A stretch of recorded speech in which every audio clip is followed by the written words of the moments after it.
Hello, I'm John Waters, and I'm supposed to announce there is no smoking in this theater, which I think is one of the most ridiculous things I've ever heard of in my life. How can anyone sit through a length of a film, and especially a European film, and not have a cigarette?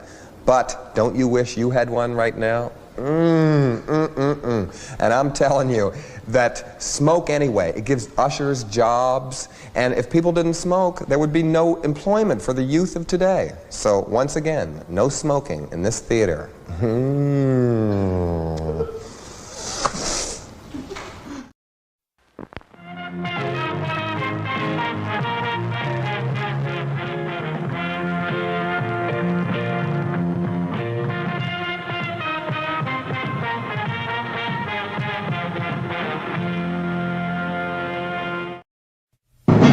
The Jeff Meacham Network's Multiverse of Media.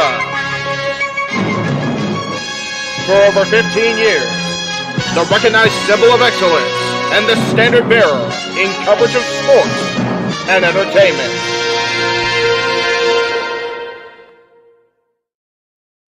Hey everybody, it's Thursday, February 1st. I can't believe it's already February. This is Meach's Musings. I am Jeff Meacham. Yes, I'm in a Ducks hockey jersey. It's not the Anaheim Ducks, though, not technically speaking. So we'll go ahead and forgive me for the day. Good to see everybody. Good to see JJ in the chat room already here, right on time. I know I know I'm a little earlier, usually an hour ahead of now. What do I want to talk about? Well, thank you for reminding me about that, Matthew, because I'm going to put this up because I'm not going to be talking about that. But thank you for reminding me to put the banner up because I did want to make sure I made that clear. There will not be any discussion about the latest development in the ongoing McMahon saga. So we'll go ahead and just let that lay where it lay. What we're going to talk about today, besides the shills, because everybody knows Meach has become the chill show, and we will be talking about what's coming up not only across the multiverse of media, but also throughout my extended circle of people. So stay tuned for a couple of shills for this and next weekend, and a extended first look that first appeared on one of our friends' presentations about a week or so ago. And that will be in relation to their big promotion tomorrow morning. So stay tuned for all of that. Now, what we're going to talk about here on Meach's Musings today, I'm going to muse about, JJ, is kind of relating to what's going on with the McMahon situation, but more of how we are reacting to it within our various communities, within the multiverse team, within Team No DQ. Although I don't represent No DQ today. That's why they're not over here. But also how we address a lot of things and how we communicate within our everyday lives. And I had to point this out rather abruptly, and probably maybe even a little bit with a little more sass than I intended to. I have noticed, particularly since the news about the Vince McMahon situation came out, but even more so overall since we've brought more people into the circle, there is a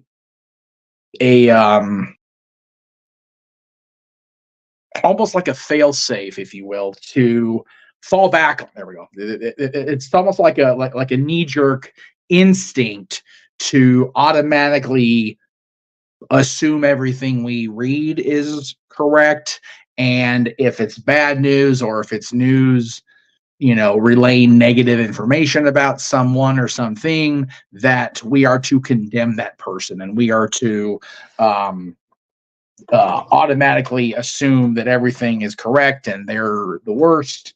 And also, there is, particularly in sports and in the entertainment world, I'm not going to try to, sugarcoat it, that it's mostly about sports and professional wrestling, because that's what I cover on these multiverse media channels. That without having 100% confirmation, every bit of news is true. Without having 100% confirmation, everybody alleged to be involved in something is automatically involved. And I, as a human being, have a problem with that. As somebody that, for whatever reason, is assumed to be a journalist, I have a problem with that as well. Because if I am going to be classified as a journalist, then I need to uphold whatever amount of journalistic integrity I can as head of channel and as a on-screen person discussing the news and information presented to me by other sources.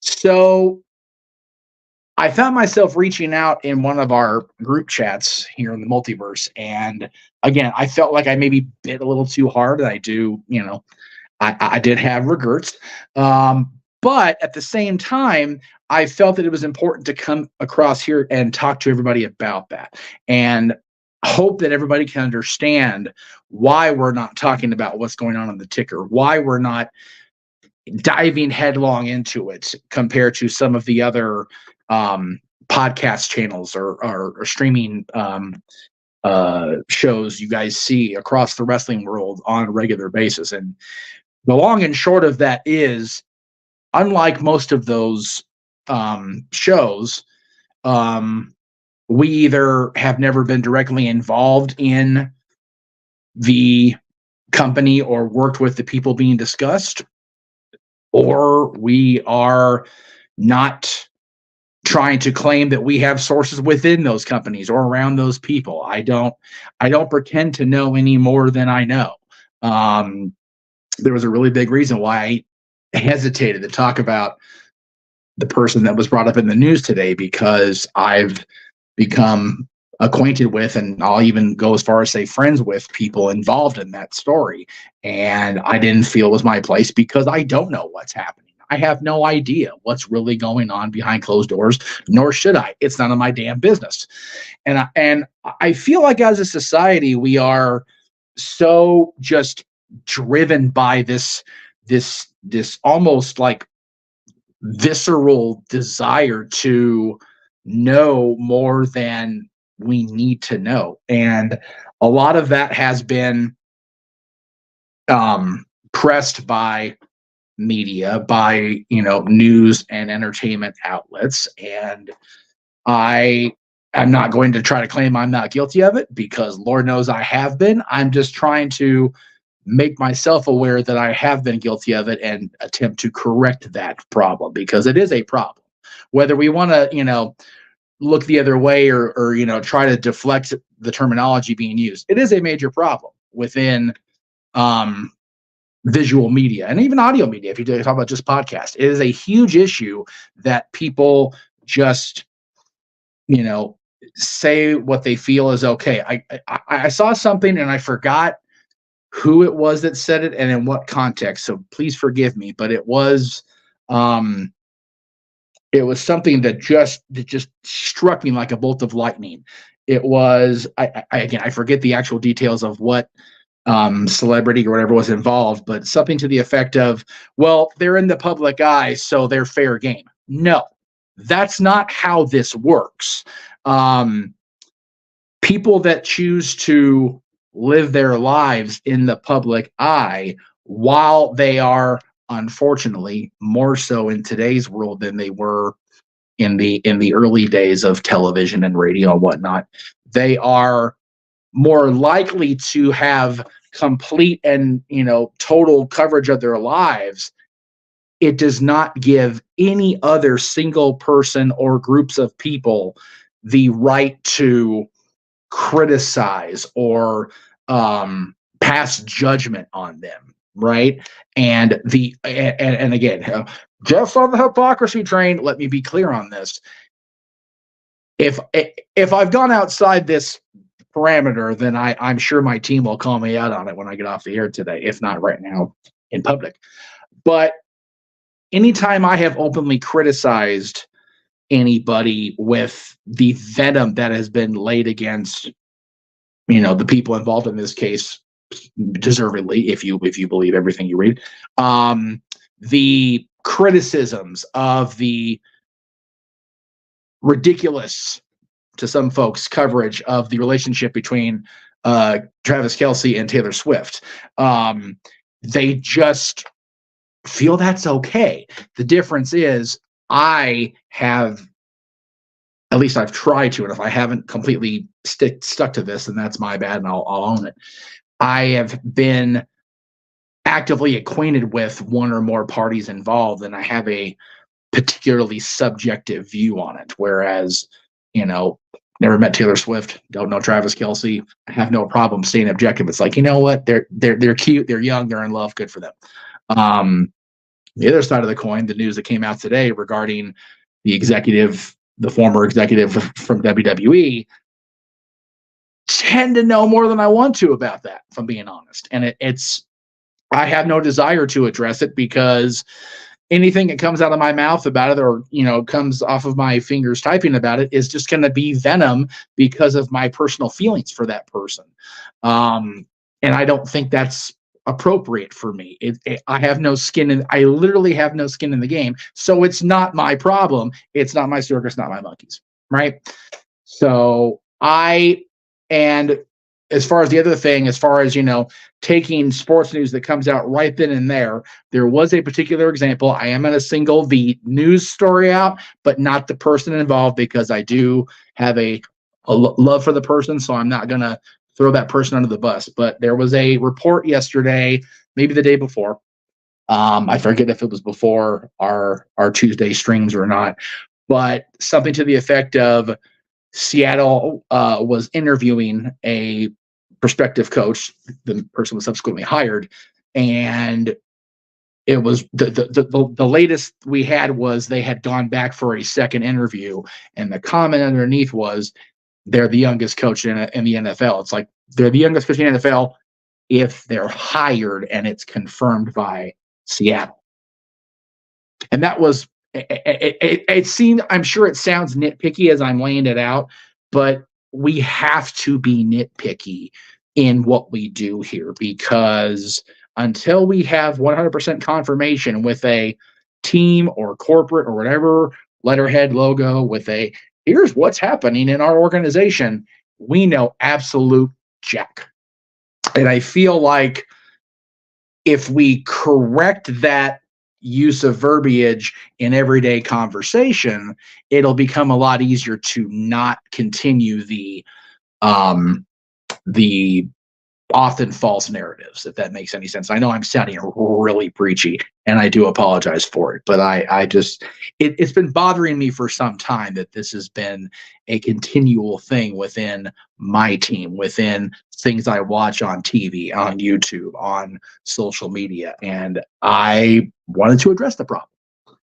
So I did, and I'm grateful you guys were able to listen, and I hope that the 13 to 15 of you that have been watching across the various outlets have not completely tuned out and told me to go screw myself silently to yourselves and walked away from this chat. No, it is. I agree that cancel culture is trash. My issue is that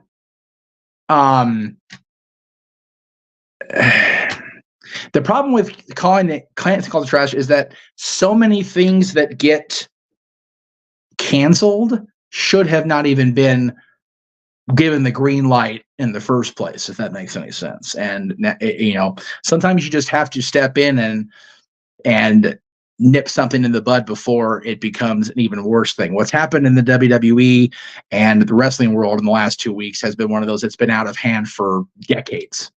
And it needed to be stopped a long time ago, and now it looks like it is. JJ makes a great point. It's called integrity. Whether you consider it journalistic integrity or personal integrity, everyone should strive hard to conduct themselves with integrity. Bingo. That's the point of today's stream.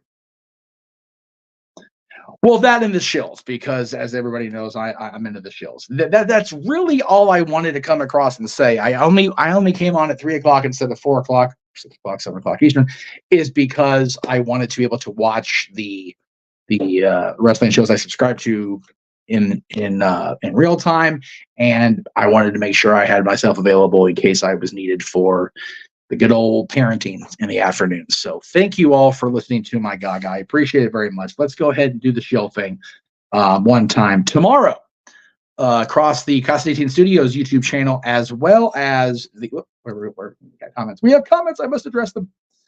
To all the fans that constantly post stories like this in our live stream chats, this is why we've begun to come down on you guys for it. We believe in press releases that confirm the news, not rumors. Bingo. Good call, Jay. Thank you, sir. Thank you for clarification. Tomorrow on the Casa 18 Studios channel, as well as the Simple Man brand on YouTube, we will have JJ and Noah Foster and whoever else joins in on the shenanigans.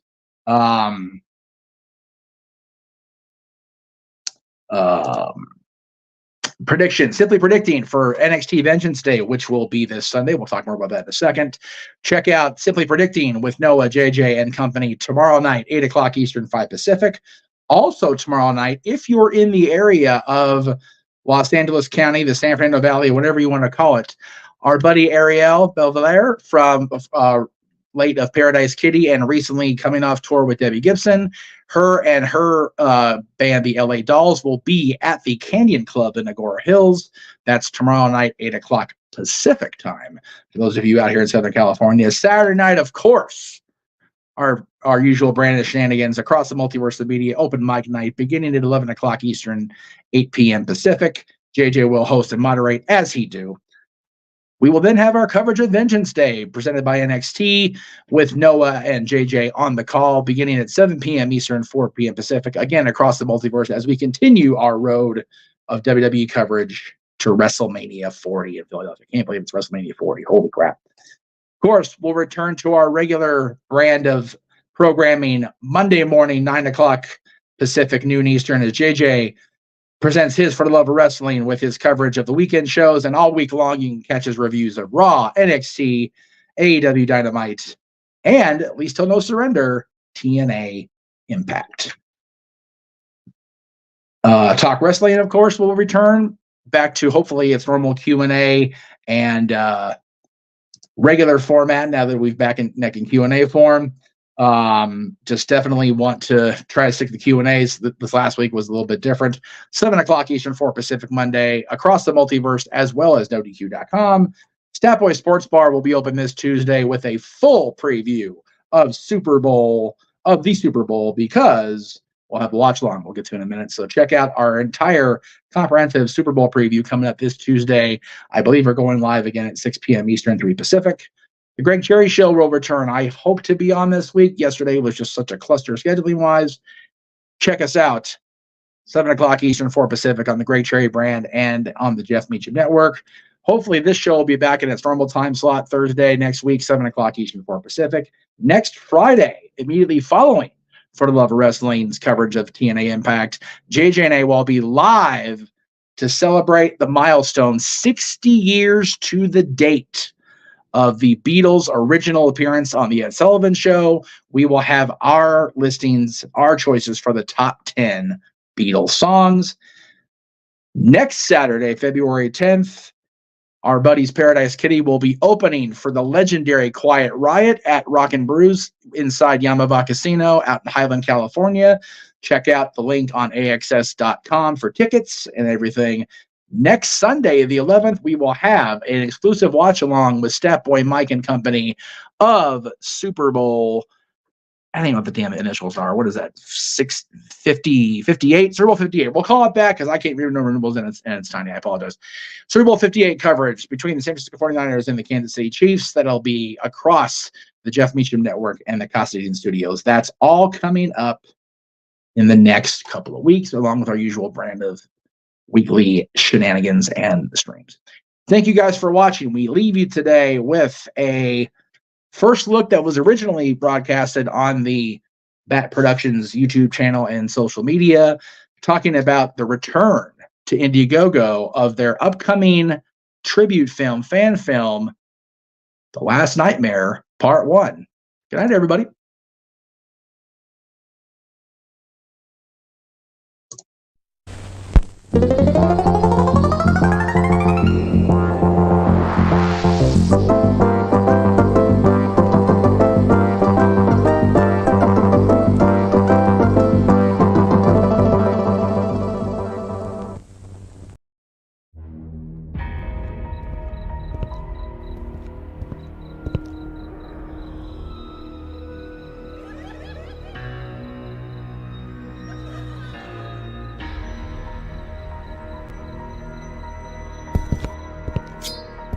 Who knew I'd be so good at beer pong? Yeah, you destroyed it out there. Next time you're on my team. We'll see about that. Anyway, I'm gonna head home. Do you guys need a ride? No, I live down the street, so I'll just walk. Okay.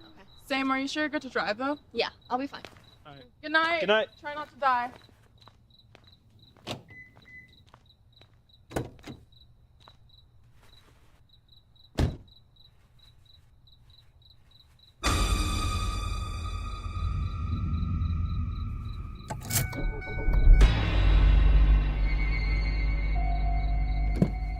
Hey, asshole. You wanna get the fuck out of the way? Aren't you too old to be trick-or-treating anyway? Look, man, if you don't move, I'm gonna get on the phone with the police. Okay, fine. Let's see what the cops have to say. Ah! Ah!